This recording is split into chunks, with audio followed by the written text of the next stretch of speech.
ஜார்க்கண்ட் மாநிலத்தில் 43 சட்டப்பேரவை தொகுதிகளுக்கான முதற்கட்ட வாக்குப்பதிவு தற்போது தொடங்கியிருக்கிறது. அது தொடர்பான காட்சிகளையும் செய்திகளையும் பார்த்து வருகிறோம். இது குறித்தான மேலும் விவரங்களை கொடுப்பதற்காக செய்தியாளர் ஆண்டன் இணைப்பில் இருக்கிறார். அவரிடம் பேசலாம். ஆண்டன், இது தொடர்பான முழு விவரங்கள். வணக்கம். அதாவது இன்னைக்கு பல்வேறு தேர்தல் நடைபெறுகின்றது.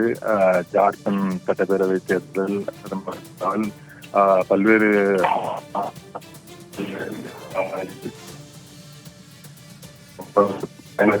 மக்களவை தொகுதிக்கான இடைத்தேர்தலும் நடைபெறுகின்றது.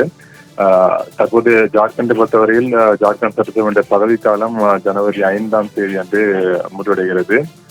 முந்தைய சட்டசபை தேர்தலில் ஜார்க்கண்ட் முக்தி மோர்ச்சா கட்சியானது 30 இடங்களிலும், பாஜக 25 இடங்களிலும், காங்கிரஸ் 16 இடங்களிலும் வெற்றி பெற்றிருந்தன. அதன் அடிப்படையில் தான் ஜார்க்கண்ட் முக்தி மோர்ச்சா, காங்கிரஸ் மற்றும் ராஷ்டிரிய ஜனதாதளம் ஆகிய கூட்டணி கடந்த சட்டமன்ற தேர்தலுக்கு பிறகு ஆட்சி அமைத்தது. ஹேமந்த் சோரன் முதல்வராக பொறுப்பேற்றிருந்தார்.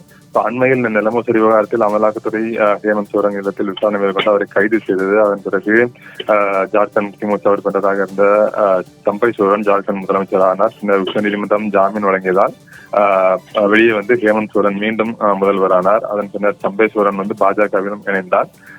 முன்னாள் முதல்வரும் பாஜக சம்பை சோரன் 2005ஆம் ஆண்டு முதல் அவர் தற்பொழுது பாஜக சார்பில் போட்டியிடுகின்றார். ஜார்க்கண்டில் 2 கட்டங்களாக தேர்தல் நடைபெறுகின்றது. இன்றைய தினம் முதற்கட்ட தேர்தலானது நடைபெறுகின்றது. வாக்குகள் நவம்பர் 23ஆம் தேதி எண்ணப்படும். 81 இடங்களை கொண்டது ஜார்க்கண்ட் சட்டமன்றம்.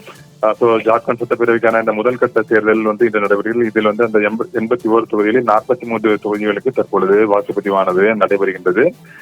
7 மணிக்கு தொடங்கி மாலை 5 மணி வரை இந்த வாக்குப்பதிவு நடைபெறும். மாநிலம் முழுவதும் மொத்தம் 15,344 வாக்குச்சாவடிகள் அமைக்கப்பட்டிருப்பதாக தேர்தல் ஆணையம் அறிவித்திருக்கின்றது.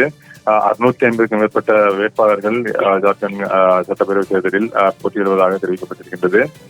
இதற்காக பாதுகாப்பு படைகளும் போதிய அளவில் நிறுத்தப்பட்டிருக்கின்றன. 73 பெண்கள் உட்பட நாம் குறிப்பிட்டது போல 683 பேர் அங்கு போட்டியிடுவதாக தேர்தல் ஆணையம் தெரிவித்திருக்கின்றது. 43 தொகுதிகளில் 17 பொது இடங்களும், 20 பழங்குடியினருக்காகவும் ஒதுக்கப்பட்ட இடங்களும், 6 பட்டியல் சாதியினருக்கான இடங்களும் அடங்கும்.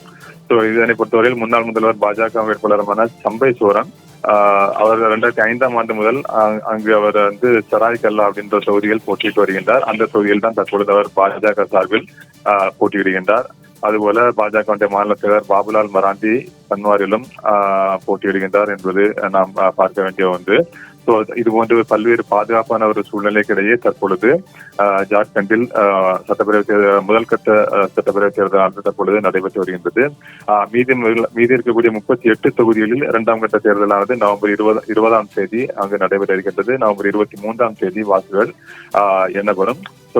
இது போன்று அதுபோல நாம் குறிப்பிட்டது போல பல்வேறு மாநிலங்களிலும் தற்பொழுது இடைத்தேர்தலானது நடைபெற்று வருகின்றது. அதன் அடிப்படையில் தான் தற்பொழுது கேரள மாநிலம் வயநாட்டிலும் அங்கு இடைத்தேர்தல் நடைபெறுகின்றது. வயநாட்டை பொறுத்தவரையில் சிறப்பு பாதுகாப்பு ஏற்பாடுகள் செய்யப்பட்டு வாக்குப்பதிவானது தொடங்கி இருக்கின்றது.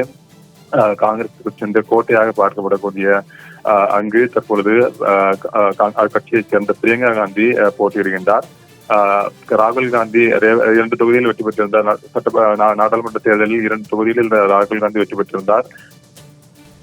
விவரங்களை வழங்கியமைக்கு நன்றி ஆண்டன்.